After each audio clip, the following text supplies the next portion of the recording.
Alrighty, so I'd just like to welcome everyone to this program, Weatherizing for Historic Homes. My name is Rosa Fry. I'm the program's coordinator here at Preservation Austin, and we're super excited to have this excellent panel of experts to help as weather incidents become more common every winter, and then the usual amount of summer persists here in Austin. It's really important that we start to think about how to upkeep historic homes of all ages across town. So we've assembled this collection of speakers, and we're really excited to have them share their knowledge with you. Just so that everyone knows the format of this program. We're going to have our introductions here for the next couple of minutes, and then we're going to get started with a presentation from Erika, followed by 10 minutes of questions specifically for her. Then we'll move on to Branson's presentation with 10 minutes of questions for him. And then finally, Vincent's presentation with 10 minutes for questions there as well. At the end of this session, we'll have an extra 15 minutes just for general questions, possibly if there are questions that might apply to more than one of our speakers, that'll be the time to ask them. While the presentations are going on, we will be muting everyone and probably turning off videos, just so that we're not distracted as they share their screen. If you do have questions that you think of and you'd like to not forget them, you're welcome to type them into the chat at that time, just during the presentation. Otherwise, you can definitely hold your questions until the question time, and I'll be moderating the chat. The typed chat, and then just any questions, you can raise your hand with that little reaction app, or just let me know what your question is. Okay, so getting started with the introductions, we'll just hear a little bit first from Erika.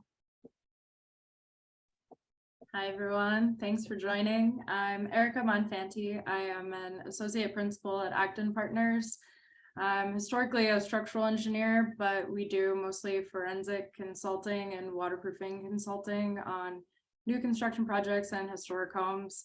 So anything to do with water leakage, moisture issues, mold growth, cladding distress, roofing, crawl spaces, all that kind of stuff. So today I'll be talking about attics and crawl spaces, and I'm glad everyone is here. Thank you. Thank you, Erika. How about Branson? Would you like to give an introduction?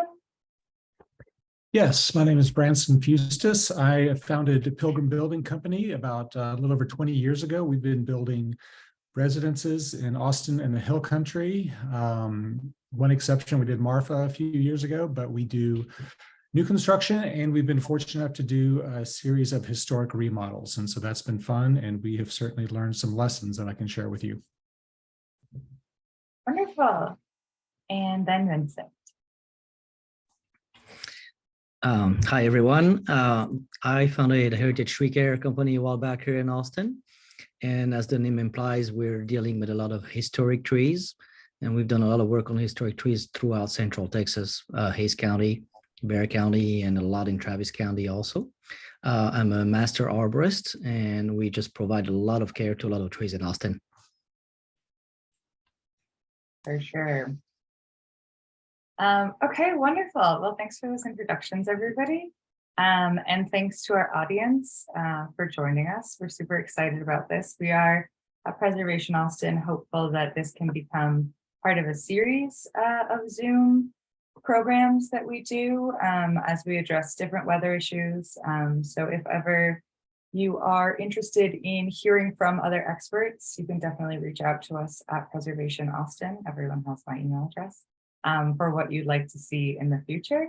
And we're really grateful to our members for joining us today. And for those of you who aren't members, if you like what you see, feel free to join us. We've got some great programs coming up, and we're really excited about our forthcoming Homes Tour, our biggest event of the year, in addition to a lot of other exciting programs featuring the historic places that make Austin special. Okay, so without further ado, we can get started with Erika's presentation if you'd like to share your screen.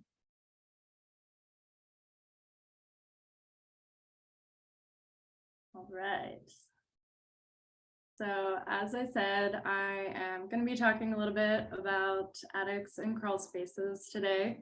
And mostly this will be related and relevant to historic homes, but a lot of modern construction is also really similar. And this should span the range of everyone's houses that participated in the poll. So between 1800s and 1900s. And hopefully you'll come away with some useful information, and I'm happy to answer any questions. If you want to type it in the chat, we can go over it afterwards, so you don't forget it, but here we go.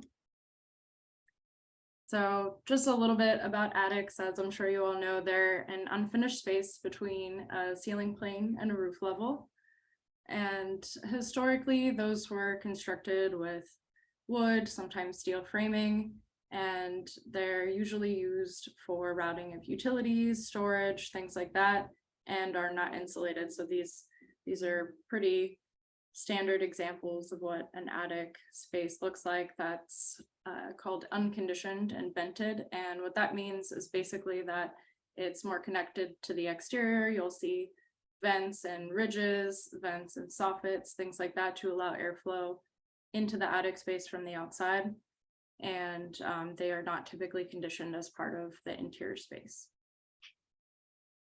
And these are some key indicators of a vented attic space. So you'll see gable vents, sometimes vents along the ridge, soffit vents, things like that.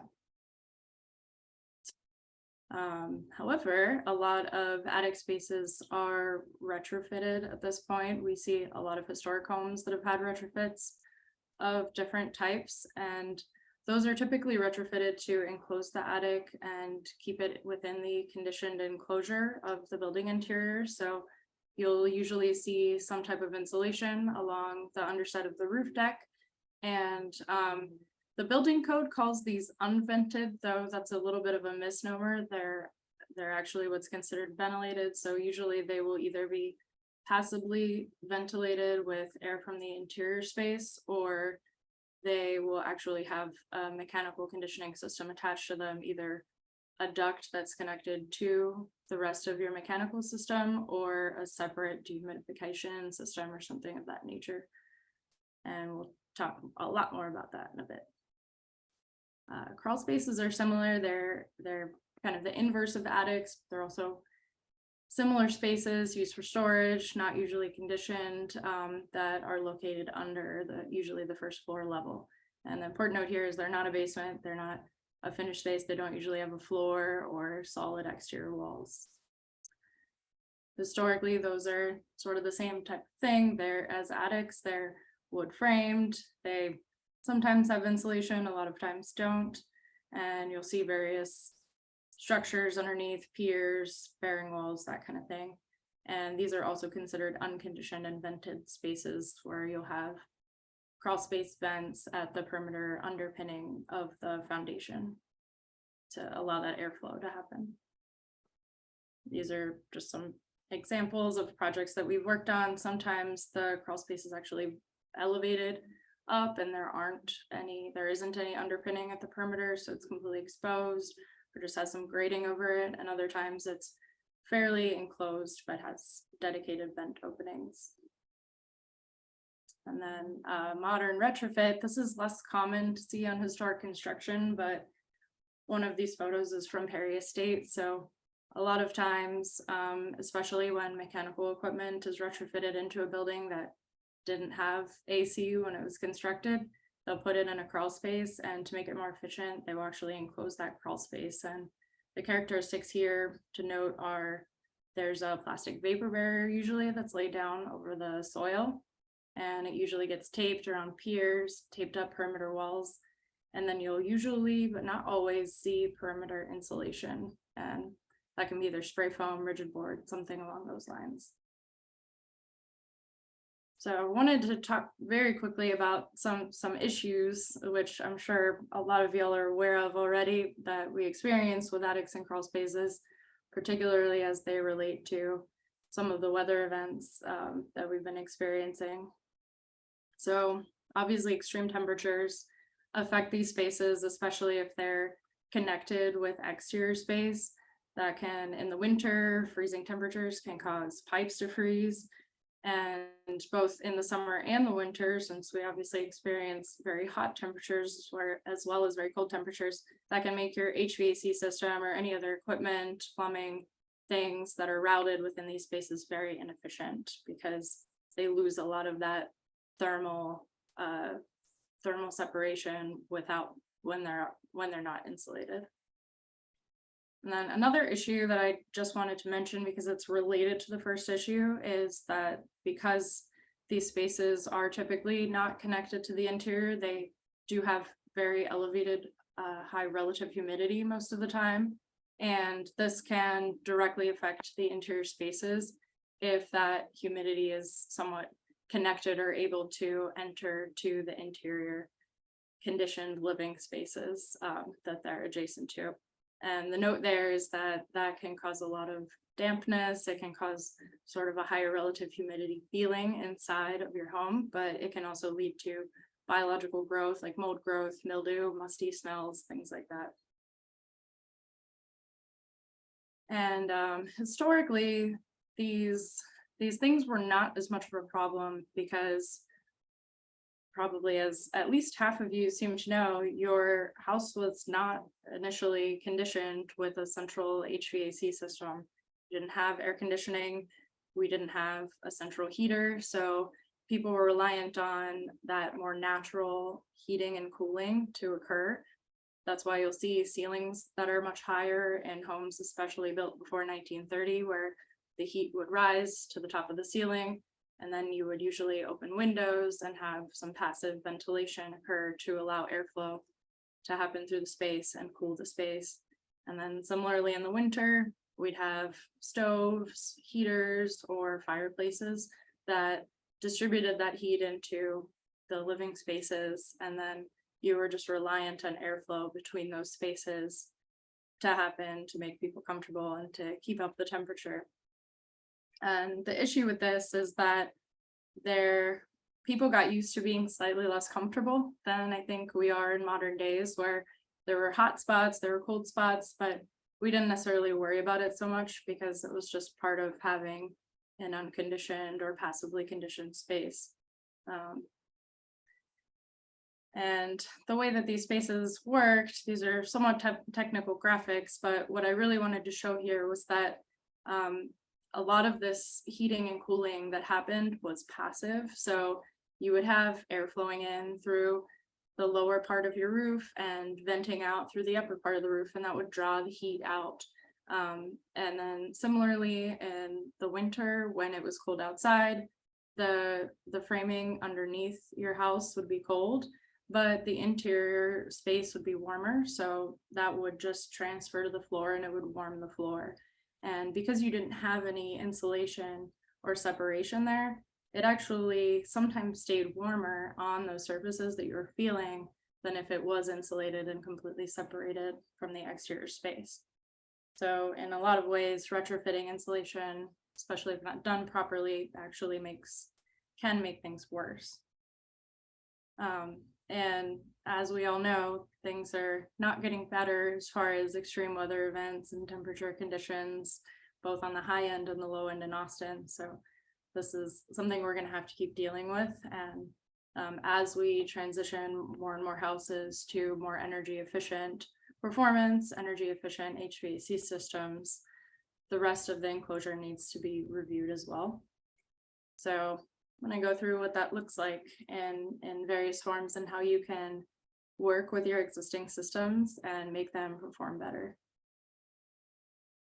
So the first option is to enclose, and this is definitely the more expensive option as far as treatments go for both attics and crawl spaces. But what it does is it incorporates the attic and the crawl space, or one or the other, into the conditioned environment of the inside. So instead of those being sort of adjacent spaces to the interior, they're actually captured within it by being surrounded by insulation. And what this does is any piping, any HVAC equipment or ducts or or any other utilities that are routed in those spaces stay warm and stay pretty much the same temperature as the interior space. So by default, you avoid any freezing or extreme heat conditions and heat exposure that those materials would otherwise see if they remained exposed to the exterior conditions. So what we're talking about is doing something more like what's shown on the right image versus what's shown on the left image, which is connecting the spaces together and enclosing them and heating and cooling them. And what that looks like is typically insulation underneath the roof deck. So directly below the roof shingles or metal roofing, or I think some of you still have wood shakes. You have usually a 1x plank or sometimes plywood if your roof was completely replaced at some point. But anyway, you have a wood decking layer, and then directly below that, there will be some type of insulation that gets installed directly below that. And that's to R38. So that's the R value, or the insulation efficiency of the material that's placed directly below. And that's per code requirement. And there are various materials that can be used for this. Usually it ends up being open cell or closed cell spray foam. And sometimes we see other things like batt insulation or cellulose, something blown in with like the top image. You can see there's an Intello vapor barrier layer, and then there's blown in batts or cellulose above that. And basically all of these achieve something similar, which is to insulate at the roof plane, and anything below that is interior space now.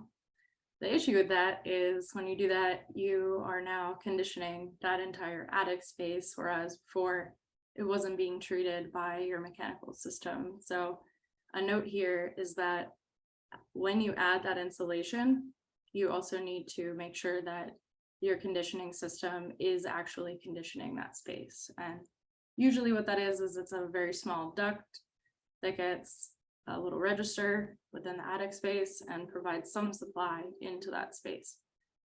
An alternative is if you have super leaky old ducts, you probably don't need to do anything because you're getting plenty of conditioning in that space anyway. And that's what the image on the right is showing. There are some risks associated with this. And so I wanted to talk through a little bit of those and things to look for as a consumer if you're going to hire someone to insulate your attic space.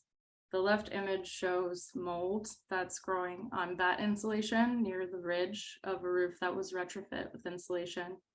This was a pretty large building, but it was built in 1885, and it historically had a conditioned an unconditioned and vented attic space. And probably sometime in the 90s, someone came through and put batt insulation directly below the roof deck. And what happens with insulations that we call air permeable, which is air can pass through them, moisture can pass through them, is you have a buildup because heat rises, moisture rises. You have a buildup of moisture in the attic space, and it wants to continue to go up and try to vent out. And even if you don't have an attic vent anymore, you don't have a ridge vent, the moisture is still going to collect near the ridge and the top conditions within the attic space. So within air permeable insulation, there's nothing keeping the moisture towards the inside, and it collects in those materials and can cause mold to grow. And this is particularly bad with if you did replace your whole roof and you have OSB or newer plywood. OSB is oriented strand board. It's like a manufactured wood product that has a lot of glues and organic material that mold can eat. And then modern plywoods, same thing. They have some glues and things that mold likes to feed on. So if you have that moisture collecting in that space, it's very possible that mold can grow, or that the wood itself can rot out in those scenarios. So the solution to that is to make sure that the insulation product that's used is air impermeable. And there aren't very many.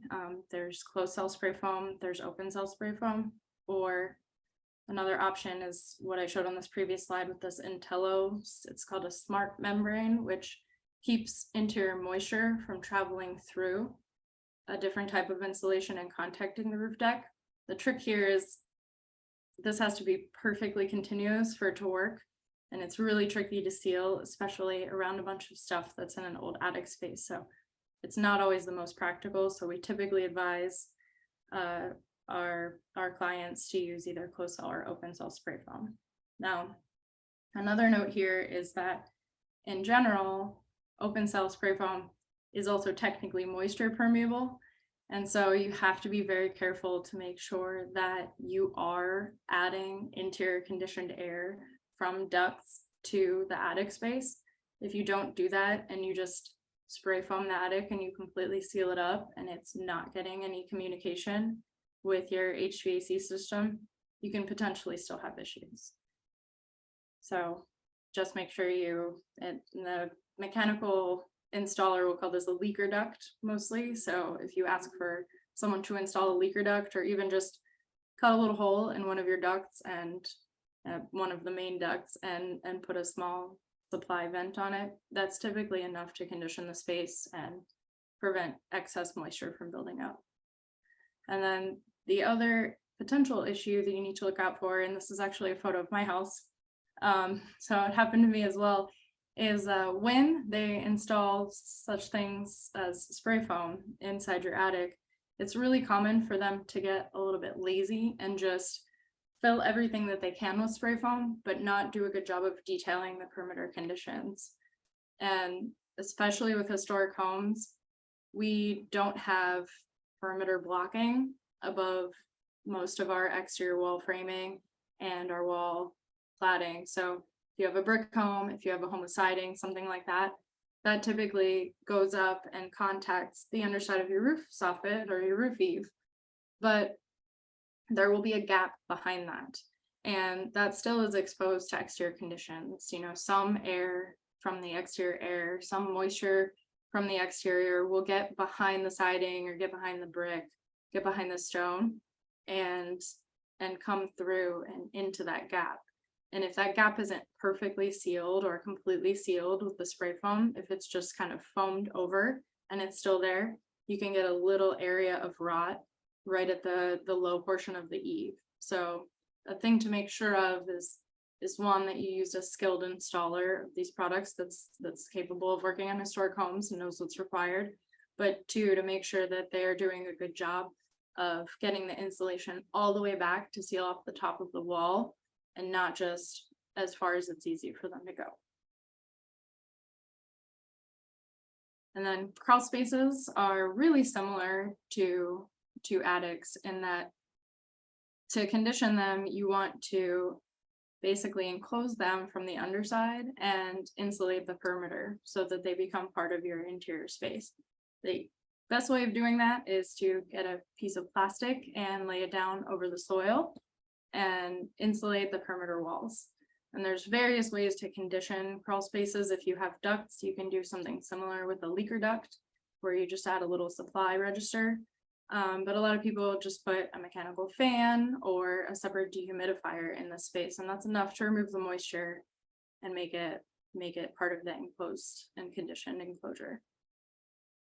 Risks here are a lot of crawl spaces are actually lower than the exterior grade, so you have to be really careful with drainage to make sure that downspouts and even just the soil at the perimeter of your house are sloping away so that water doesn't get into that crawl space, which can potentially undermine the plastic that's put down.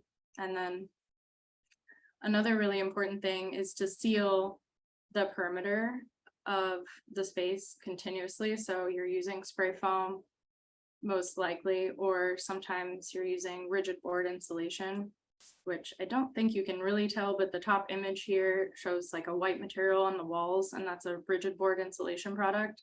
And the trick is to make sure that that gets really well sealed to the underside of your subfloor so that it's continuous with the floor framing and you don't have a little bit of a leak at the top of the wall. Not as important as a leak in the attic, but still pretty important to make sure it's sealed properly. So best case with roofs that are pitched, that are draining off the sides of the house, is to try to orient downspouts farther away from the house, collect the water and reuse it for irrigation, or potentially collect them to, or connect them to pipes below grade and route them away from the house altogether. So that's basically establishing what you're seeing on the right. And I'm going to talk, I think I don't have super long time left, but option 2 is, and if you, it's obviously a big undertaking to do option 1, which is enclosing everything. It's not cheap to have someone come out and insulate your entire attic or your entire crawl space and lay the vapor barrier down. So if that's not in the cards, or you have a super big space, then there's another option, which is just addressing those other conditions that could cause issues with your house in the event of an extreme weather situation. So that would include insulating pipes and ducts individually, evaluating the existing insulation that you use if you have any, and either adding to it or putting new insulation in altogether, and just having a contingency plan. So what that looks like is more the image on the left. So you're basically surrounding the attic and the crawl space with insulation. For the crawl space, you have 2 options for insulating below. You can use spray foam, and the key here is to make sure that the floor joists are completely surrounded by insulation. And this has to be closed cell spray foam. It can't be open cell, because like I said, moisture can get through it and it can actually cause the floor to rot out. An alternative is to use a solid rigid board insulation like the Panko and Corning board, and to lay it below the roof framing and tape all the joints and seal them. And that will insulate that entire floor space above. And then in attics, the best thing to do is to make sure that your ducts are really well insulated. So if they're fairly old, they might not have enough insulation, or they might have insulation that's been undermined by mice or bugs or things like that, or just compressed over the years from people walking on it. And similarly, pipes are a lot of times routed through these spaces, but they don't have solid insulation around them. The image on the left shows insulation at the ceiling, but you can see that the ducts are completely above that insulation.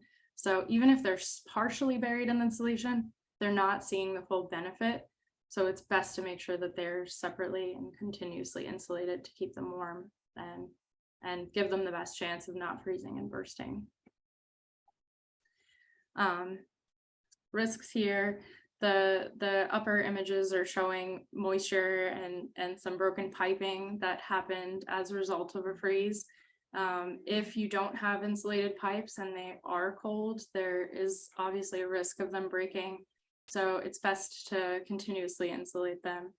And this can be done. You can buy materials from Home Depot and crawl under there yourself if you want, but there's also contractors around town that will come and weatherize these products for you.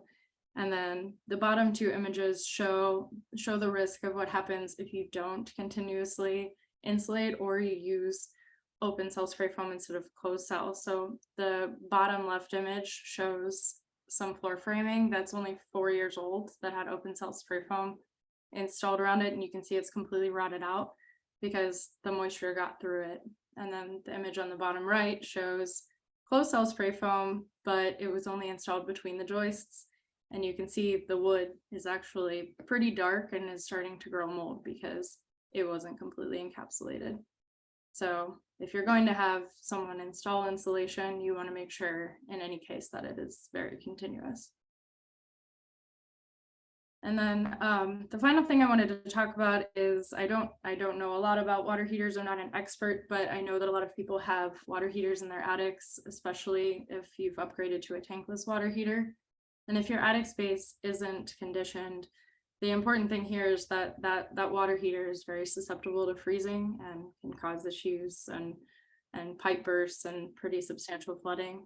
So there are ways of insulating these units. It's very manufacturer dependent, but most manufacturers will have information either on their website, or you can call them and ask how to weatherize.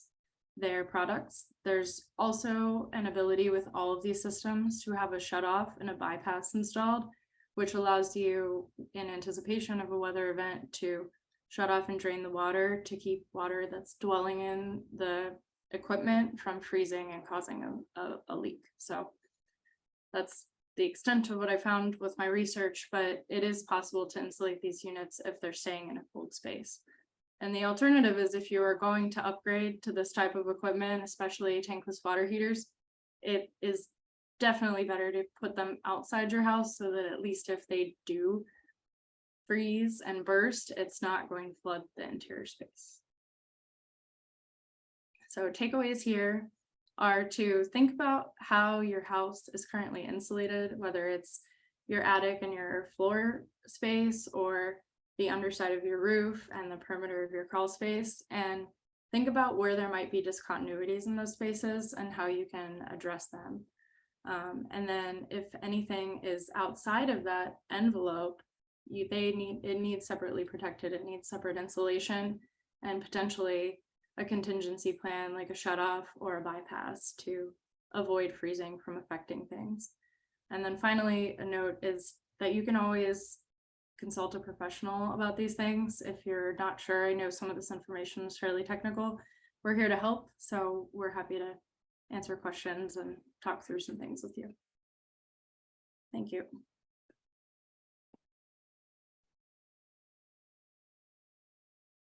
We can take Thank you questions so now. much. Yeah. That was so much great information. Okay, I haven't seen any questions in the chat. We do have a couple of minutes of time for Erika to specifically answer questions. If anyone would like to unmute and ask a question, you're welcome to turn your camera on if you'd like, and do so now. Hi, Erika. Hey, Oh. Rosa and Erika, this is Stan Strickland. I have a question. Okay. And this isn't, it may be a little bit off point from insulation and all of that, what you've just talked about, but Yeah. something I've been struggling with in the crawl space and in the attic is the ductwork being really susceptible to rodents, and they infiltrate and get in. What is the best product, and where do I find it to either spray a hard foam on it or put metal around it or keep those little suckers from being able to infiltrate the ductwork? Yeah, you're right. We've had this problem for years. And honestly, I think it's just a byproduct of how exterior walls are constructed or were historically constructed. There's just a cavity that they can crawl right up through and get into these spaces. Honestly, the thing that we've always seen is concrete board or something hard that they can't chew through, because any foam products, any bat insulations, the face stuff, it feels like bedding to them, and I think they like to chew it and they like to take it and use it as insulation for themselves. So the best thing is to surround it by a material that they can't easily get through, and probably an exterminator or someone like that would know more products. But what we've seen, at least on the crawl space side, is if you do the rigid board or something underneath it, you can actually frame down and kind of enclose everything above that. And usually they advise to do a layer of concrete board to enclose all those components, because they won't get through that. And that's just like a tile backer, hardy board, something like that. Right. Thank you. Good idea. Recommend a person to install it. Is there any installers that you can think of around town that might fit the bill? I'm not sure. I would maybe hire some handyman that have a weekend available, to be honest. Okay. Thank you. Mm-hmm. Okay, Holly, did you have a question? Yes. Hi, Erika. How are you doing? Good. How are you? I'm good. I'm good. I have a couple of questions about the crawl space and using closed cell spray foam down there. So Yeah. I've heard, different ways that people kind of not install it, but it has to do with like weather barrier. I know closed cell insulation generally acts as also a vapor barrier, right? Right. is it overkill to also add a vapor barrier in two different places, like either or scenario? So on top of the soil under the crawl space, or like if you're doing a whole house remodel, say you take up all the flooring, or a vapor barrier on top of your like subfloor? That's a great question. Thanks for asking. I actually meant to mention something along those lines. So there is a benefit of putting a vapor barrier over the soil, even if you're doing closed cell spray foam, because it's doing something different. It's keeping excess moisture from transmitting into the crawl space. And what that does is it allows you to limit the amount of crawl space vent openings that you can put in the perimeter. So code requires 1 square foot of free opening area for every 150 square feet of crawl space. If you use a vapor barrier, you can go into 1 in 300 instead. So it's beneficial, especially for designers that are, adding on homes or reducing the cross ventilation of existing crawl spaces. You can reduce the overall area, so it gives you some benefit there. As far as putting something over the subfloor, under the flooring, I wouldn't. If you're putting a vapor barrier underneath, you kind of want everything above there to be able to dry out if it did get wet. And I think if you put a second layer, it could trap moisture in between the subfloor and the spray foam, which wouldn't be ideal. But you can use something that's not a vapor barrier. Like I actually had this question the other day from a client. Tyvek is super vapor permeable, so that's an option if you wanted something to lay down over the subfloor. Felt is also historically it was a great material to use. It's still a great material. It is vapor permeable, but it does have some resistance to moisture, but it actually increases its vapor permeability when it sees more moisture. So that's why it worked so well for so long. When it's really humid, it's very vapor open. The pores separate and it allows more drying. So felt is also a good option. Great, thank you. Mm-hmm. Let's see, we had one question in the chat from Robert. Asking that if people are pretty handy, would you recommend that they can spray the foam themselves? No. Good question. That's another thing I should have mentioned. So it off gases quite a bit. It's a fairly toxic material. I hate recommending it and not having a backup option in a sense, because it isn't good for installers, especially closed cell spray foam. There's a lot of off gassing that occurs when they install it, so they have to wear respirators. They have to provide mechanical ventilation for themselves, so it does get tricky with a really narrow crawl space to even make that happen, which is why I would favor like a rigid board type solution for crawl spaces in those types of scenarios. But even open cell, it's pretty toxic. The gases are pretty noxious as it's being sprayed, and it's usually it's kind of a commercial 2-component product. It's the same kind of stuff as comes in the cans of great stuff, but it's a catalyst and another material. You have to buy them together, and there's specific mixing that has to happen to make them foam up how you want them to. And yeah, it's tricky to install yourself without knowing all the tips and tricks of like avoiding shrinkage and that kind of thing. So I wouldn't recommend it. But there's lots of spray foam installers around town. That's great advice. I have a question. Oh, one more question. Okay, great. We'll take one more question and then we will move on to Branson's presentation, but we'll have time for additional questions at the end. Okay, thanks. So we have a really problematic crawl space, and it's been a problem for years.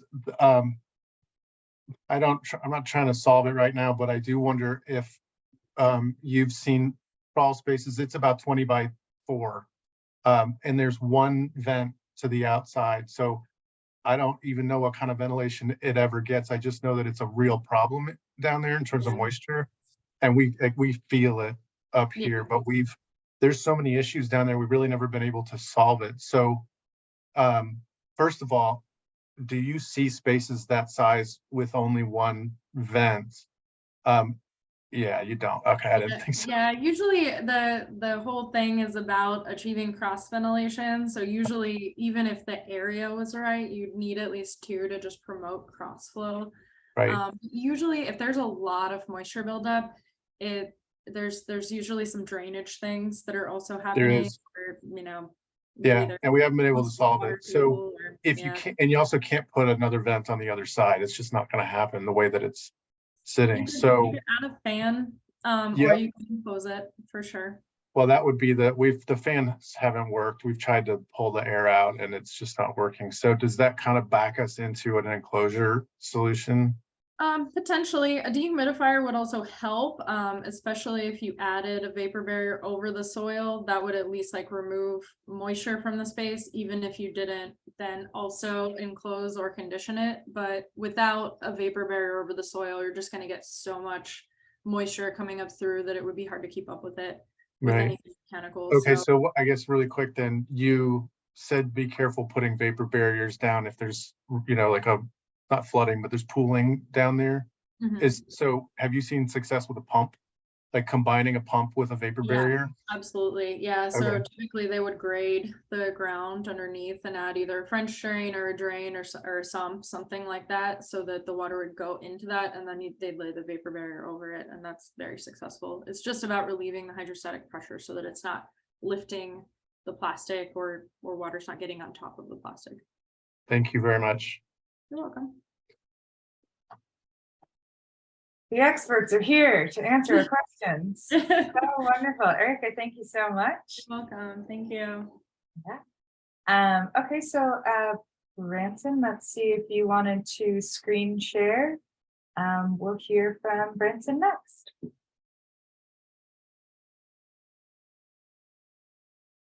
All right. Can everybody hear me? So, Erika, that was great. I learned stuff. Thank you.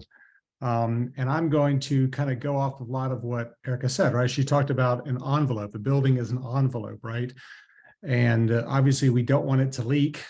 But windows and doors are where we're intentionally leaking these things, right? These things that are operable, we're going in and out of. And judging by the age of some of the houses I saw in the chat, we've got some leaky windows. I didn't see anything that was kind of post-war that might be a metal window, so I won't talk too much about that. But wood windows, certainly the age of the houses we have are gonna leak. So we're gonna talk a little bit about the performance of those, how to maintain those, and then what are our options are if they start to fail, if they need repair or if they need a more extensive restoration. So let's talk about the performance. As I said, we know that it's not great, right? We know that they are cold in the winter, they're warm in the summer, and they're drafty. And these issues, there are ways to improve them, but it has worked. Your houses exist because that house breathed. The relative humidity inside and outside 100 years ago wasn't that different. Now we build houses, and more importantly, our expectation of houses is that it's going to be 68 degrees every day of the year. And so we have this threshold moment that is manifested at the windows, right? Where we have this wonderful we want this wonderful temperature inside, but then outside it is either 20 degrees or 120 degrees. And so the windows bear the brunt of this frankly physics. And so that's manifested thermally. We walk by, it's either hot or cold. We walk by and it's drafty, and those present two different issues, right? Air leakage is something that people I think underappreciate. Because whenever you have hot air coming in and meeting cool air, you've got a dew point. All of us that have single pane windows, and in the winter we see that bottom few inches have condensation on it, that is a dew point. And so that water has a cost to it in the longevity of our windows. Adding things like dehumidifiers, things like that, all of that helps. But again, our houses that have lasted this long lasted because we had these inside and outside conditions that didn't differ that much. But now that we have ACs going in, it puts the burden on the windows and doors to a lesser extent. So I listed some of the things I kind of went through that. So I don't know if we need to go through every little item on this. So maintenance, again, I'm going to talk mainly to wood windows because that's what I'm going to assume most of us have. The things that break down paint is UV, moisture, and hot and cold. And of course, again, windows is where all of that comes to head. Even whenever we have a 60-day drought, but we've got a leaky window that warm air inside or warm air outside is meeting cold air inside or cold outside, that is creating a dew point that moisture is being introduced. That's why many of you have probably seen rotting in the bottom corners of your windows. That dew point is there regardless of if it's raining or not in producing moisture. And so oftentimes the bottom of windows, that's where it manifests. So how do we address that, right? We pay attention to the painting. Most of you, this isn't your first rodeo, that that your house needs to be painted probably at least every 10 years. But there's some areas that take more wear than others. Those horizontal surfaces at windows, those are always the telltale signs. And so we want to, once we start seeing that paint fail, that paint crack or chip, we know, hey, that's going to need some attention at some point. And of course, rain events that we have only exacerbate that. But that's where we start to look at that. Interior, same thing. I talked about that condensation in the winter. That is going to be, you're going to see rotted lower frames, thresholds, windowsills. All of that is where that manifests itself. I know what I'm about to say is a little blasphemous, but windows that don't get opened, I'm actually in favor of sealing those up. Now, always maintain egress. We want to make sure you can get out of a room, but from a performance standpoint, we've all encountered those windows that have been painted so many times they're sealed shut. Well, that seal actually helps you from a performance standpoint. I know people who have never opened a window in their life, and I know people who are opening a window every single night and morning.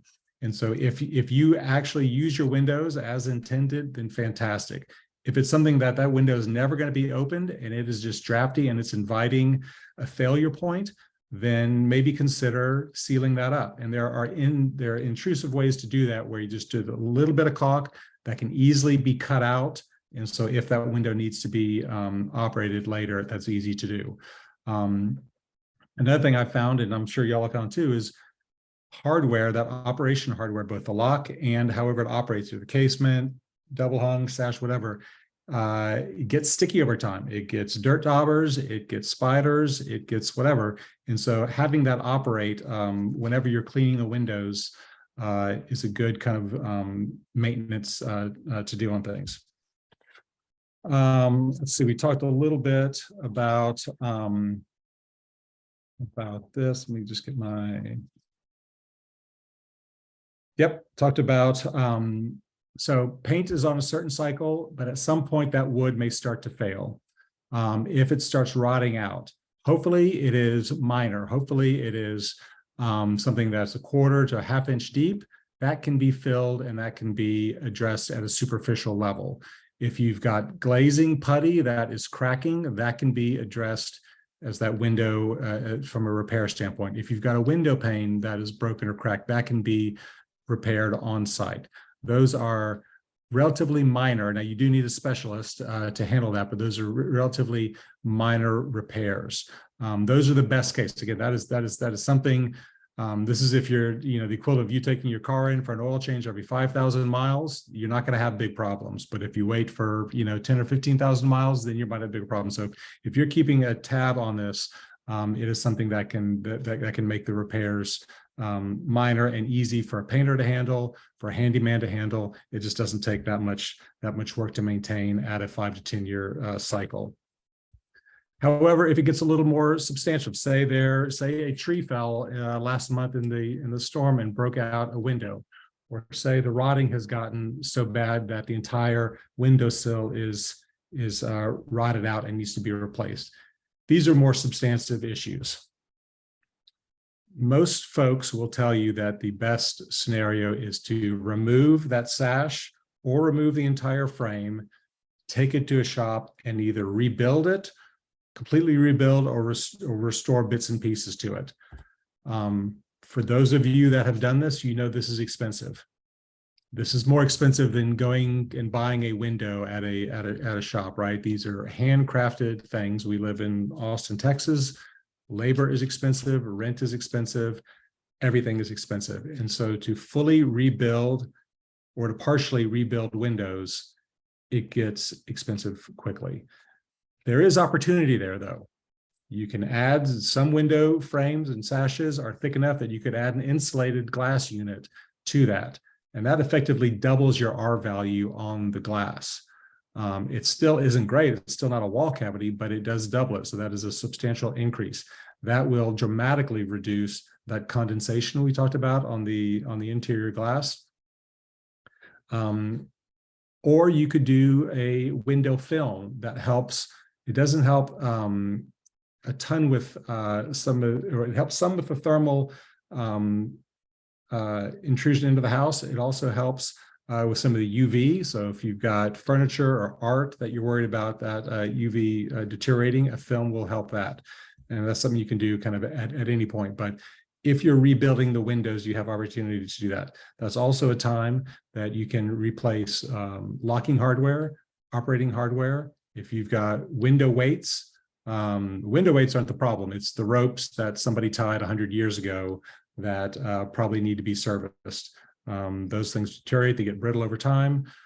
Even the cotton stuff gets brittle, or insects can chew it. So it's a time to do all of that and rebuild that. Again, this is expensive. So many of these profiles and these windows are unique. They changed certainly by decade, if not by house. And so this isn't something you can just go to a mill shop and find, oh, this is the profile we use for this window, and we can just buy more of this and rebuild it. This almost always is the equivalent of building custom furniture to rebuild these windows. So again, we don't want it to get to this point, but if it does, Austin, it benefits from fantastic craftsmen that do a fantastic job on these type of historic renovations. So Rose will be ready because I'm almost done here. I'm just flying through this. So I spoke a bit about this. So maintenance, this is what we want to do. You want to be addressing these items on every few years cycle, right? You go and you inspect these things, catch it early. If it is minor repairs, that is something that, again, you want to address early. Broken window pane, a little bit of wood rot you see, a handyman can do that. Something bigger is going to be more extensive. Something bigger, that means you're going to have a hole inside of your house for a while. And so that needs to be temporarily patched up. And that can be done, if it's going to be a long time and you're going to miss that light, and you can put a piece of plexiglass there. If it's something that you can it's okay with a piece of OSB that you can go there and just do weather tape, that also works. But it's a fairly intrusive process, right? To pull out a window. From the inside, it's pulling trim. From the outside, it's pulling trim. It's repainting. It's a lot of work. So again, we don't want it to get that far, but when it does, that's what you're looking at. So I mentioned earlier, we've done some historic projects. I think the oldest we've done is an 1850s house. We're doing, and that was actually an earth structure over on Shelley and 9th and a Half. And then we're doing an 1870s now and a 1905 house now, both in Travis Heights. And our projects have been fortunate to have, and our clients have been, we've been fortunate to have clients who are committed to this and committed to doing it right. So we have been able to do some of the more extensive rebuild and restoration of these windows. And you'll see in some of these images, these are fully rebuilt. These are double hung. Obviously, the stained glass we had reglazed, all new hardware. We went back with historic glass. So you can't see it from these pictures, but it's got a little bit of wave to it. We actually found a manufacturer who would do the historic glass in tempered, because these low windows are so low that they need to be tempered. And so this is historically accurate with the added upgrade of tempered glass. This is a project in Travis Heights. This is that same project. The picture on the right is showing that this is a door. It's a window that functions as a door, and we did it as a concealed. So the picture on the left, in that lower section of the brick, that middle window, that's the door we're looking at on the image on the right. And so this was a window that is actually a concealed door that we were able to build. So he wanted an easy access. That's a gym, and so he can come in and out whenever he goes for a run. But that was a fun thing that we got to do. Again, not inexpensive. This is making furniture and then putting a little bit of glass in it. I think one more image. Image on the left. That is that's the Earth House on 9th and Half and Shelley. We made Cypress windows that we think none of the original windows were intact from this original build. You can imagine an earth structure in Austin, Texas, had some moisture issues, and there's a lot of springs in this part of town. So there's a lot of pretty catastrophic failures, but we matched the profiles from the armory around the corner, and this is how we came up with this window style. The one on the right is not a historic window, but we made it to look like a historic window, and so that's actually insulated glass unit. That was actually a custom product that we bought, and then we trimmed it out. And if you can believe it or not, there's actually a retracting insect screen that comes down from the top on that. So again, not inexpensive, but we think aesthetically it hits all the marks, and functionally we have a high degree of confidence in that. So that's a little bit about what we do and some of the challenges that we encounter in our role. Rosa, I think that's it. Thank you so much. Those are some gorgeous window photos. Let's see. Okay, we did have some questions in the chat, so I'm just going to read them out to you, and then whoever was asking the question, if you want to chime in with follow-up, you're definitely welcome to do so. Yeah. Melanie Martinez was asking, do we know any sources for replacement of historic glass? Do you have any suggestions? There's a couple. Well, most glass companies will have resources for that. And so it kind of depends on how far down the rabbit hole you want to go. Even commercial shop like Binswanger will have options for kind of wavy glass. If you want to dial it in kind of by decade, which is what we've had to do, you've got to go a little deeper. We've had some success with Blue Moon. That's actually the gentleman who did the stained glass for us as well. He's a great resource. And then there are some other folks, again, depending on kind of what you're looking for. You're welcome to email me, and I can kind of point you in that right direction. But like I said, it's readily available if you're just looking for a wavy glass. If you're really trying to get it into a decade specific, then it takes a little more work. Good to know. So Heather says that she's missing all of her wood screens, and would you suggest replacing the wood screens with wood storm windows instead? She has single pane, double hung, and hand blown glass windows. So storm windows are great from a performance standpoint, right? They kind of give you an extra layer of protection. They keep direct water off, and they're not airtight, but they help. They're kind of that first line of defense. Of course, they're not historically accurate in most cases, and so that's a personal kind of call on that. The wood screens, I mean, I don't know how many times I've replaced the wood screens on my place, right?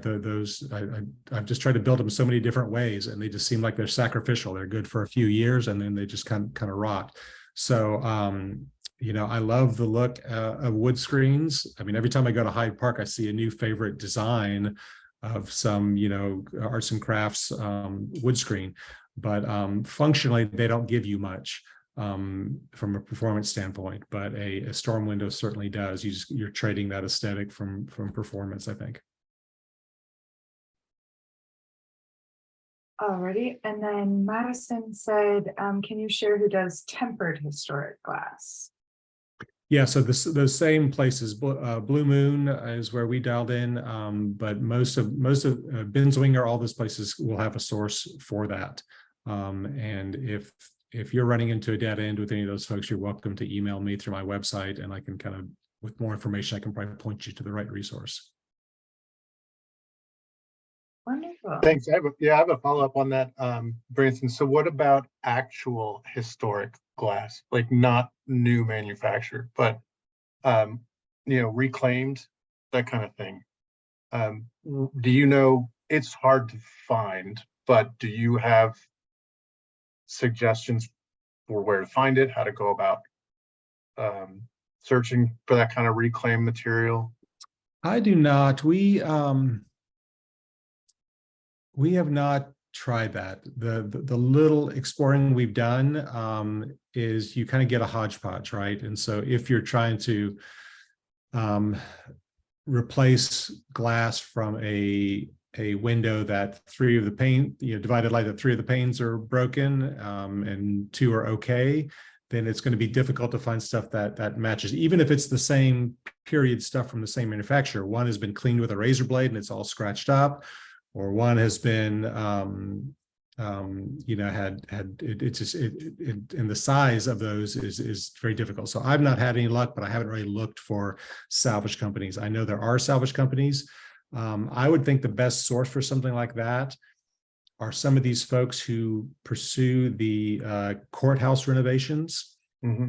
And so there are contractors like Red River Restorations. It sounds like Erika has some in her backyard you can go see. But some of these historic folks, they come in and they take all these windows and replace them. And so they would potentially have a stockpile of this.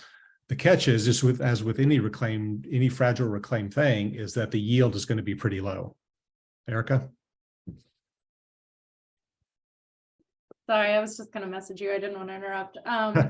I work on a lot of historic courthouse restorations, and they actually just use new glass to match existing, because by the time you find a salvage piece, it's really hard to cut it and to get it to fit within that historic size, because finding the size and the aesthetic would be nearly impossible. So yeah, even on very THC regulated projects, they allow for use of new glass to match historic. Okay, thank you very much. Any other questions at this time for Branson? Thank you so much for that great presentation. And now we'll hear from Vincent about heritage trees.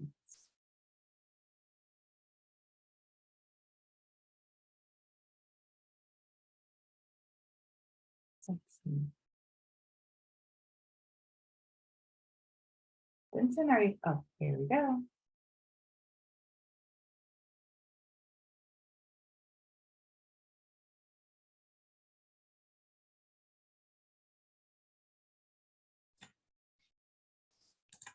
All right. Can everybody hear me? Perfect. So it's been quite a ride for arborists here in Central Texas for the last 15 years, we've had quite a bit of weather events going on. And honestly, every year there's a new story with trees. So it's been quite a challenge because there's no book written. It's just about practice, experience. So we've had really to kind of adjust and adapt and kind of learn at every weather event.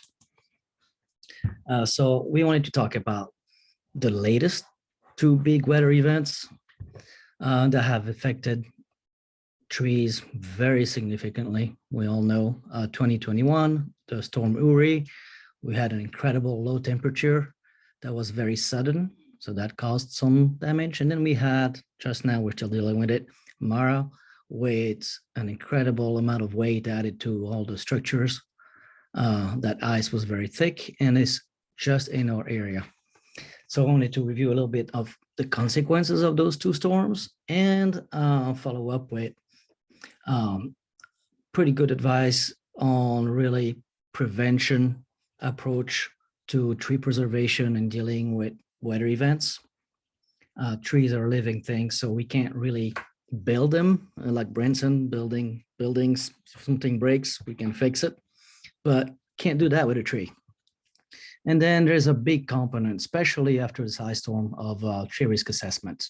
We have a large volume of calls right now about checking if the tree is dangerous, or we want to cut the tree down because we're afraid it's going to break at the next storm. So that's something I wanted to discuss too a little bit. Storm Uri, just wanted to put that into a little perspective. So in 2021, in late January, early February, I don't know if y'all remember, but we were pretty much in t-shirts outside, having fun with temperatures of 80 degrees. So if you look at that graph here, showing that big red arrow, the top of the red arrow shows the temperature heights that we have early February in about the top 80 degrees Fahrenheit. And it repeatedly during the day, we reached close to those 80 degrees. That means the soil temperature stayed pretty warm. And then suddenly you see that big dip at the bottom of the arrow. In middle of February, we got down below 10 degrees for multiple days. That is the gist of the storm. So trees are living organisms. Lots of words on that slide, but basically, we want to say that trees, they grow, they react to their environment, and they do so very slowly. So when trees go dormant, temperature triggers, soil temperature, also the length of the days, all that influences a tree's dormancy.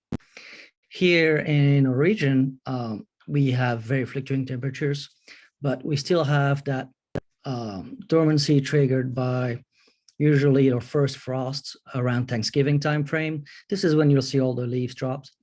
And the tree takes about 3 days to have a process of dormancy. It goes first to pre-dormancy, where it slows down its activity, it slows down growth, drops the foliage, and then it really goes dormant. It pulls out literally the moisture from the cells. So trees are made of cells and vascular flow. And to prevent those cells to be damaged by frosts, it draws out and really dries up the cells, and the moisture stays in between those through the vessels. So if you imagine that 3-day time frame and that temperature drop that we just talked about in that February of 2021, the trees did not have any time to really go fully dormant. The plant cells were basically still filled with moisture. So here comes that ice storm, 21. To remember pretty well, we all were, oh, great, look, we have a beautiful snowfall. This is a great year for snow in Central Texas.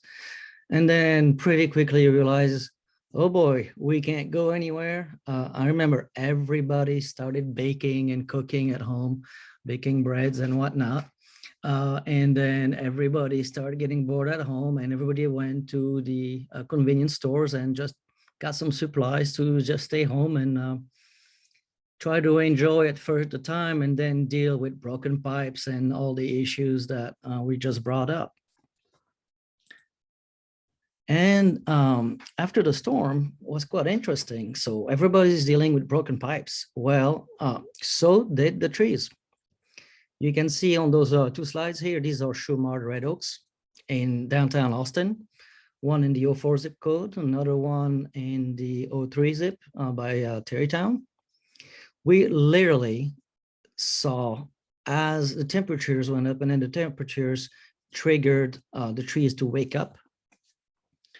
The bark started splitting and cracking and separating from the sapwood.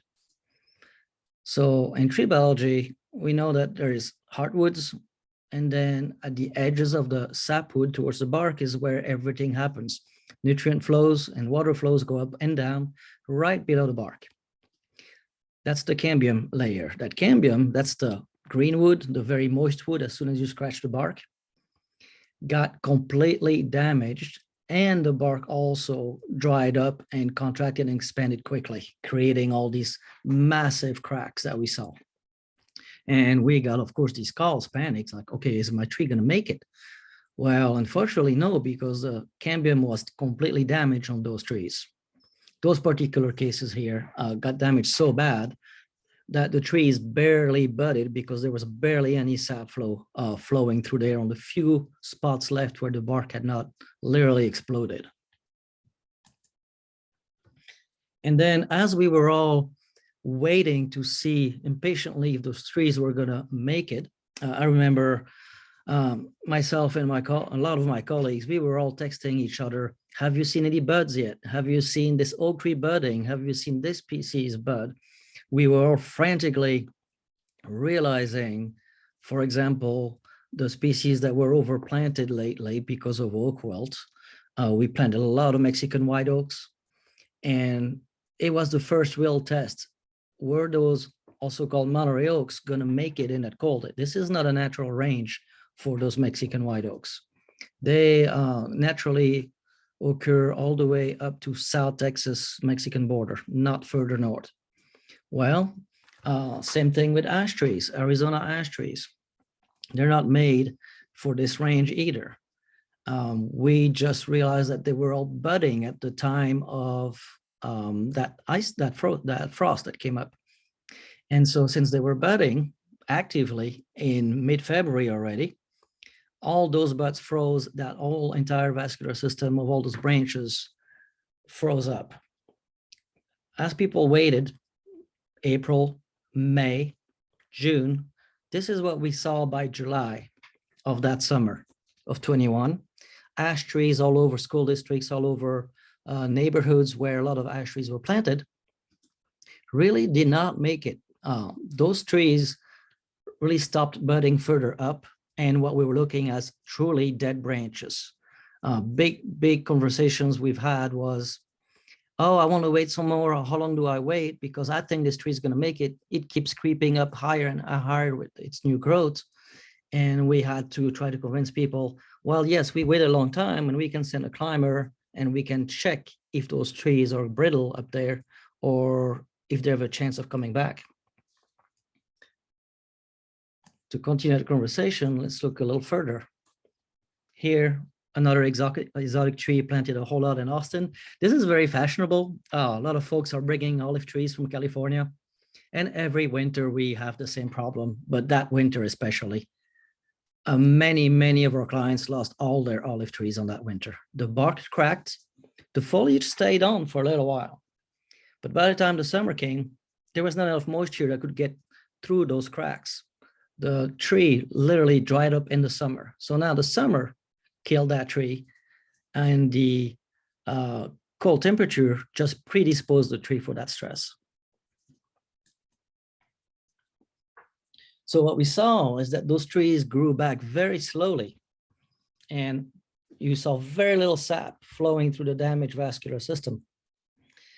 Interestingly enough, consequence of that is that decay settled in at the same time on all this dead tissue up on top where the vascular flow was not happening anymore. So now we have a whole bunch of very brittle and weak limbs since people waited a long time to see if those trees were going to make it, it was 6 months to a year where those branches were just drying up and started really breaking off. So many of the broken branches that we saw in this year's storm really were predisposed by that storm from 21 and prior defects.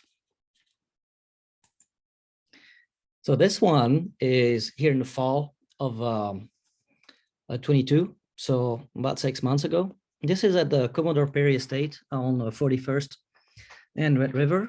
And this is a post oak that really never completely recovered and leafed out from that damage in 21. So we waited a year and a half.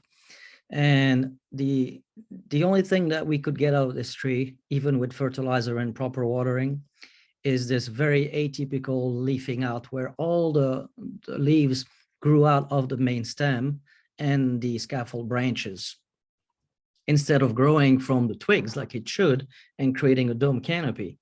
So that could be seen all around town. We had a lot of trees that did this, and really it's just explained by the fact that you have a lot of vascular damage in all areas of the tree, sometimes not all around the branch, only partly around the branch, which means that you have a little bit of sap coming on one side and leafing out on one side, but not on the other, creating this very, very weird pattern of growth. So I call that the clogged up canopy, because some pipes are functioning, some are not. So you have partial reach out of the sap. Here, another one. This is even more recently. I just took this photo yesterday. This is across the Peace Mansion on Niles Road. Red oaks that we've been looking at since 21. They came out, I'm going to say about 80% back. All the tip of the branches were trimmed last year because they were dead. The tree didn't leaf out completely to the end of the branches. And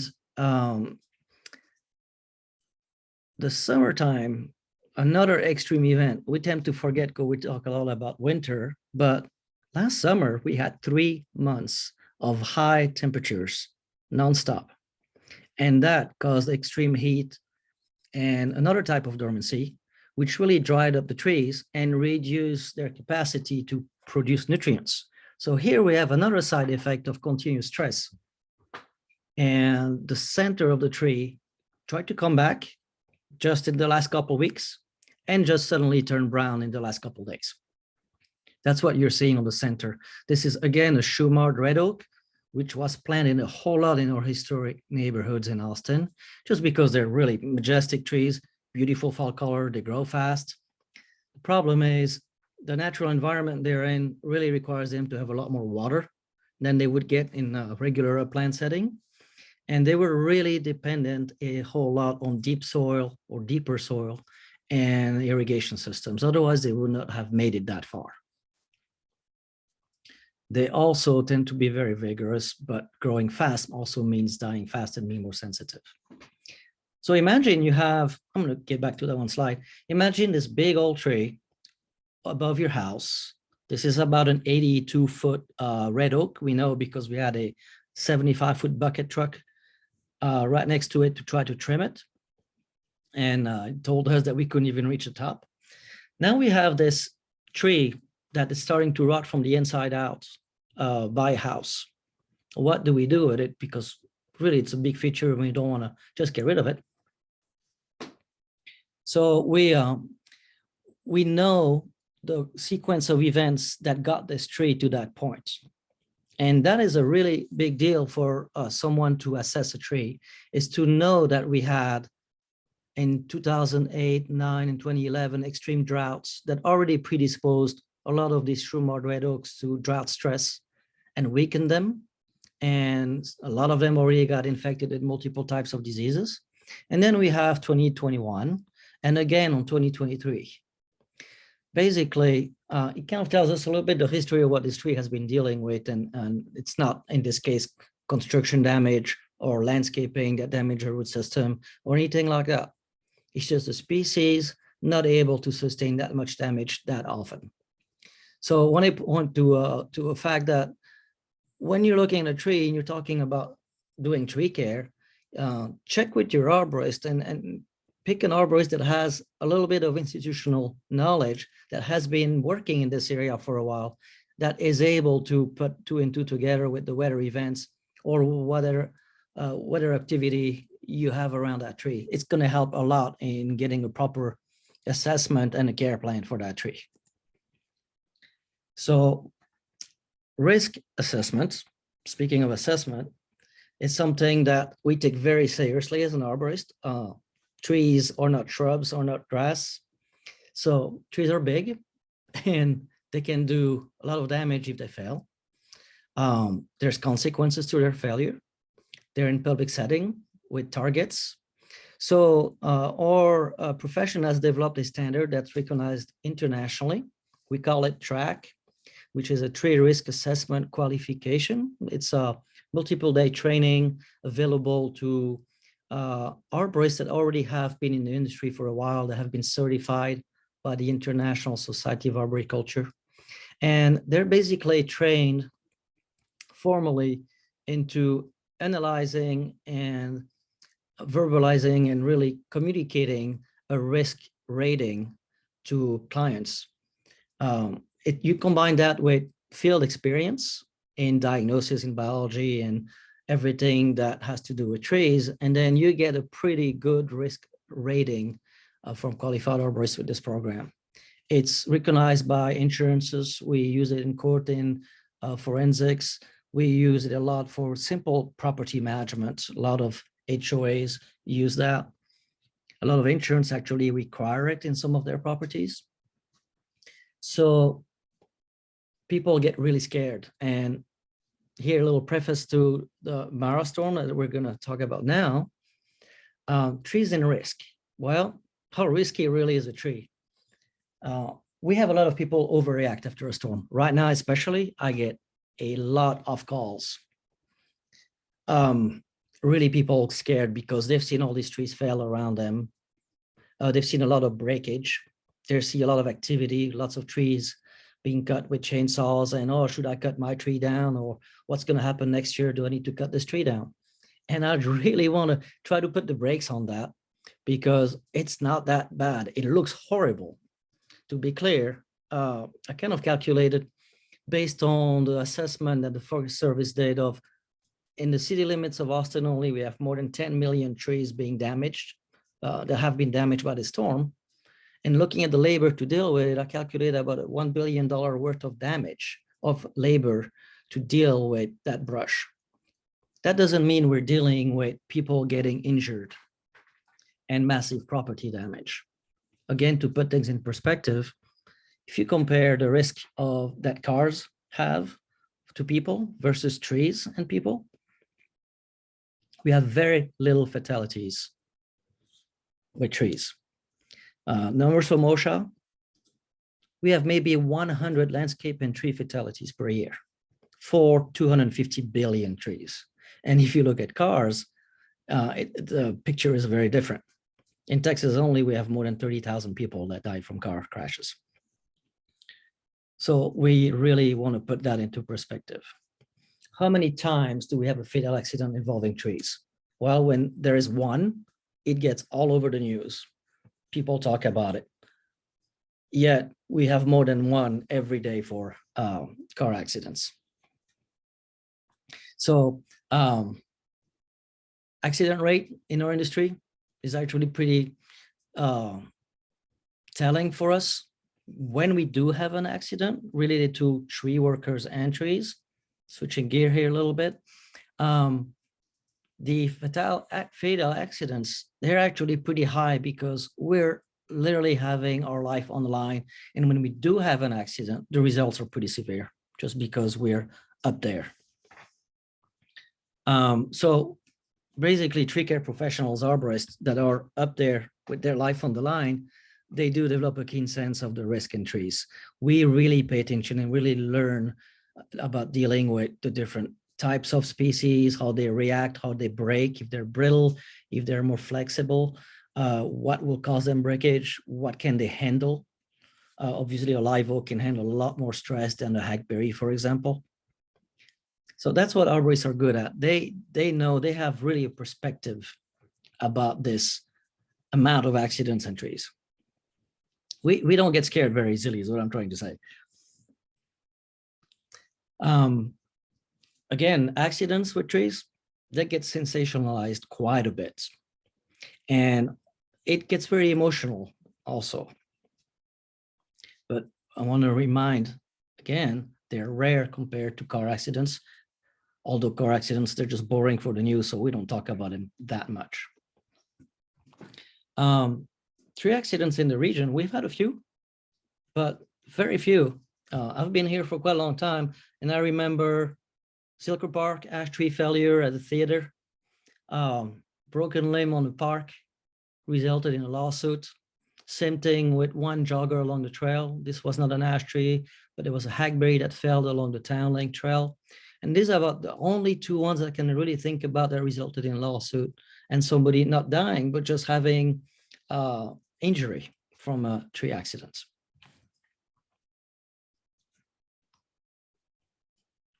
I've been looking at trees for a long time, so I feel very comfortable doing risk assessments. I do those every day. I deal with a lot of builders. I deal with a lot of lawyers, with landscape architects, landscape designer. We do a lot of assessment for different entities, public, private, conservancies. So it's a very common practice for me. And we do different levels of assessment. I'm just gonna gloss over that really quick, but we have basic drive-by assessment. We just look at a big quantity of trees and we just look for the most obvious, hey, this tree is dead, maybe it should be removed. Or we go a lot more advanced. Hey, there's a cavity, we want to see how big it is. There's some decay, there is some mushrooms at the base. How big is the infection? And really for each one of them, the key component is a little matrix that we use. And we combine the likelihood of failure of a tree or a part of a tree with its likelihood of impacting a target. And we come up with this keyword that we then combine for a likelihood of failure and impact, and that consequence of that failure if it does reach and impact the target.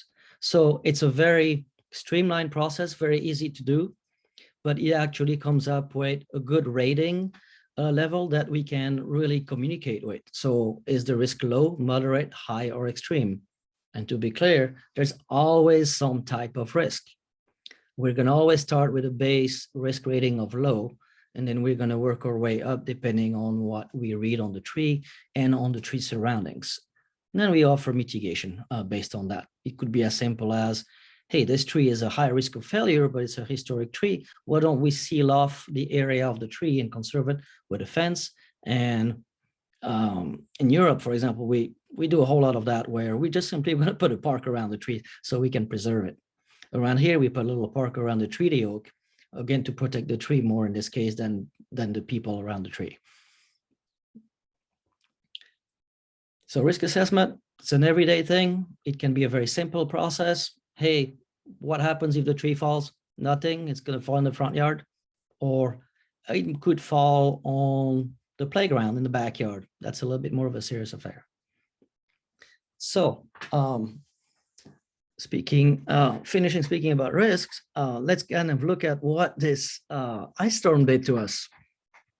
Little photo we took in Westlake, and the day after, well, actually the same day when we woke up, we started seeing the calls pouring. People couldn't get out of their houses.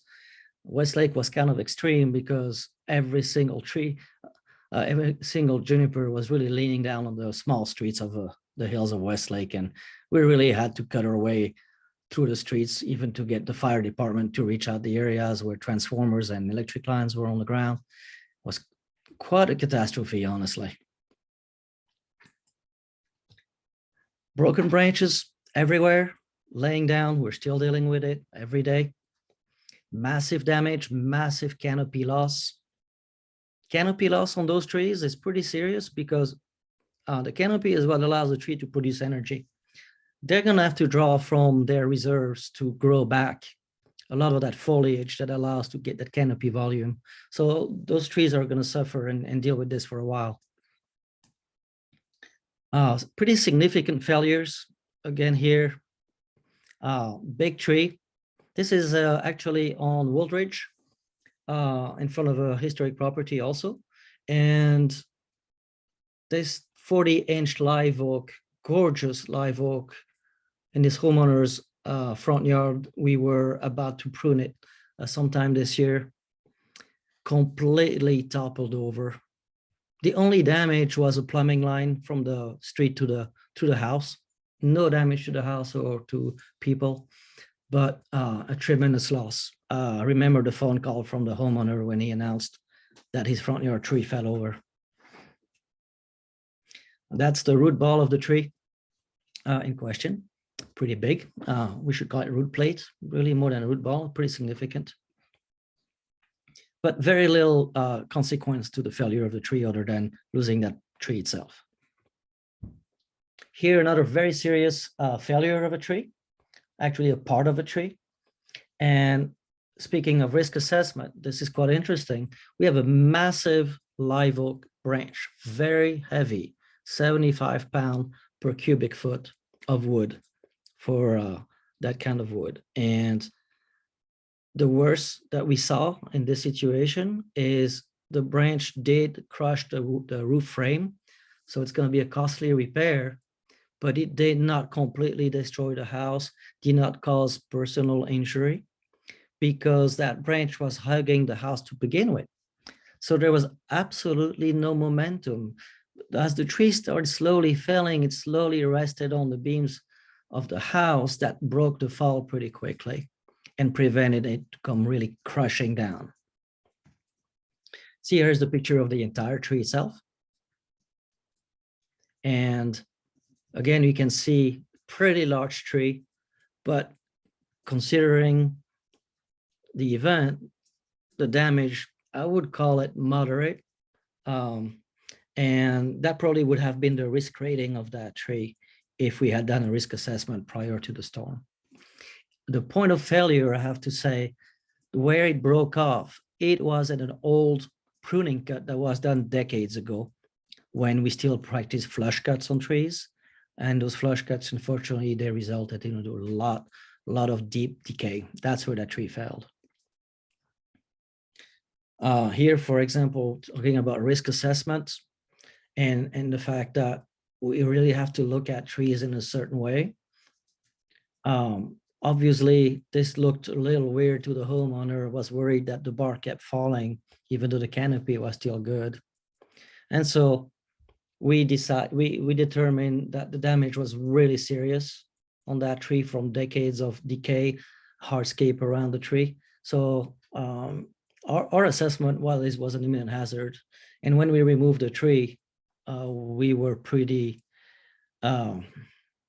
vindicated by the fact that, yes, we didn't cut a tree down for nothing here. There was barely any healthy holding wood left to that stem. This was in Travis Heights. Here, an ash tree, 2 years after the 21 storm. The decay was very deep and accentuated by an old flush cut. You can see the white wood. This is called a white rot. That infection really eats up the entire heartwood pretty quickly. And so the tree just really snapped. This is completely, that failure is preventable. We can tell a homeowner, hey, this tree is a high risk. It's time to take it down before you have a storm. Another sign that we look a lot for is Ganoderma. It's a mushroom, shelf mushroom that grows at the base of the tree. And it's a sign of deep root rot. Very common on red oak trees. We took another one down today because of that exact infection. Very common in Austin right now. This is a cedar elm tree that has the same type of infection. This is also off of Windsor, old historic property currently being remodeled. That cedar elm tree completely uprooted during the ice storm. We had predicted this one. We had recommended its removal back in November. And sure enough, nobody got hurt, no property damage, but still a significant tree could have gone pretty bad. Same thing, as you see, it's pretty common. This tree also fell over. This is off of the Balcones area, live oak circle. Live oak completely fell over in the backyard. And I think that's about it. I'm sure I'm eating up a whole lot of time. Not to worry. Let me see here. All right. How much time do you still have for me, or should I just stop right here? Oh, yeah, you're welcome to continue. I know you've only got 1 or 2 slides left, and then we can open it up for questions. Yeah. So to really recap, I would say don't panic too much if you're worried about tree damage. Just look for the facts, call a experienced arborist, and they will help you look at the tree in a risk management manner, because that's what you're doing. You're managing risk when you're looking at trees, and will help you kind of make that management decision. What can you do with that tree? It also will point to you how you can prevent that tree to get bad. So it's a good idea to occasionally have the arborist over once every 4 years and really have him inspect and look at what's going on around it.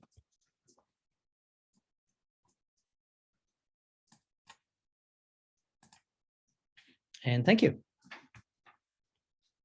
Thank you so much, Vincent. Those photos are tough. Let's see, we have some questions from Emily for you. What trees would you recommend planting given our climate? Live oak. And we are really diversify a lot of the oak species. We like to use, lately we've been using the lacy oak, much smaller species, very slow growing, but very hardy, both drought tolerant, both cold and hot hardy. So lacy oak is a Western hill country species that works really well, and the nurseries are finally starting to carry it. Okay, a follow-up question. How do you prevent against oak wilt? Oh, that is really cultural practices. Basically minimizing pruning during the time that the disease will spread with insects. That's mostly during the springtime. Definitely now, all the way to maybe mid-June, early June, depending on temperatures. When you see a lot of insects flying around, that's a danger time.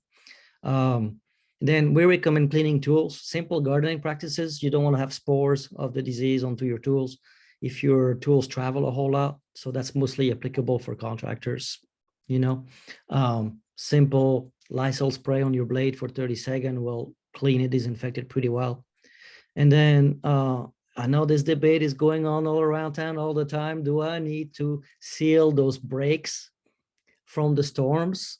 And everybody's calling to ask their tree person to come right now and seal those cuts.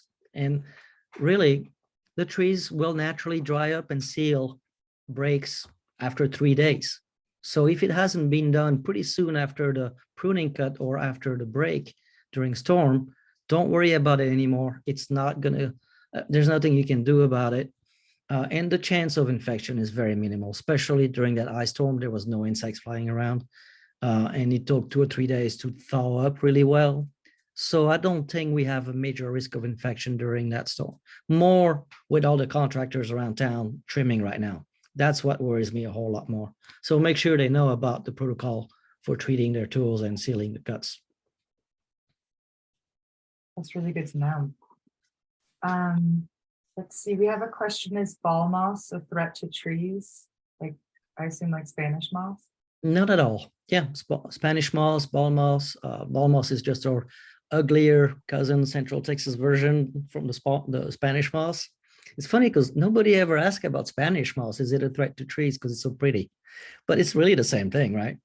No, ball moss is an air plant, an epiphyte. It draws its nutrients from the air. That's why it grows so slowly. And it grows on the inside of a canopy where there's more airflow. Also, healthy trees will grow a lot faster than ball moss. That's why you don't see it much at the end of the branches. I hear a lot of folks saying, but look, it's all on the dead branches. Well, yes, because the live branches have outgrown that area. Ball moss can't move, it stays there. So it's really on the old branches that have been hanging on that live oak for a long time. And think about it, if you look at a red oak, there's not much ball moss there. Well, it's because the dead wood on the red oak drops off very quickly because it's a brittle species. That dead wood will snap off in a storm very quickly. So the ball moss does not really have time to establish. So I hope that explains that. Definitely. Then we have another question. Phil has a post oak that looks pretty identical to the one that you showed at the Commodore Perry, and he's wondering if the clogged canopy trees will survive. Do you have any? It's a good question, and I get it a whole lot, and I ask it to myself a lot too. Some do, some don't. We've had to remove some of them because the summer was so rough. Think about the damage to the vascular system. That means moisture does not get up very easily up there. And so we're seeing some of those trees literally turn brown and dry up. It put all its last sugars to put out that foliage, but it's not being able to replace that energy because it does not have enough foliage. So it really enters into a spiral of decline where it keeps using its last energy for that foliage. It's not really enough to replace the energy needed to grow new foliage, if you follow what I mean. And put a few more stress factors on top of that, it gets really tricky. So my best advice is to really give it its best growing conditions. Make sure that if we get into a drought, and we're in it right now, we're having a winter drought. We really are deficient in rainwater right now in Central Texas. Give it a deep soaking. That means hundreds of gallons of tree in one watering cycle. That's the best thing you can do, is really providing that occasional deep watering, and fertilizer, organic preferably, but don't overdo the fertilizer. Great. Okay, we have another question. They have a gravel driveway positioned under the canopy of a heritage post oak, and the drive can't be repositioned. What can they do to minimize potential damage to the tree? Make sure the layer of gravel is pretty thick so you don't really grind down into the soil underneath it, but kind of look at the overall root zone of that tree, not just the driveway. Make sure it has healthy soil somewhere else that it can draw from and get its nutrients from. So it's a good idea to get the arborist there and kind of get an overall view on how this tree is functioning and how the root system is functioning. Great. We don't have any more questions in the chat. If other people have questions, at this point, we can open it up for any of our wonderful expert presenters. If anyone wants to be on camera, they're welcome to join me, but you don't have to. Any further questions for Erika, Branson, or Vincent?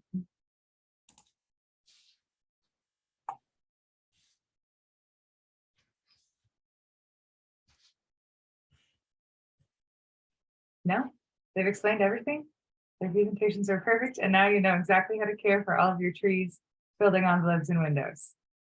Amazing. Well, feel free to reach out. Thank you so much, everyone who has attended this.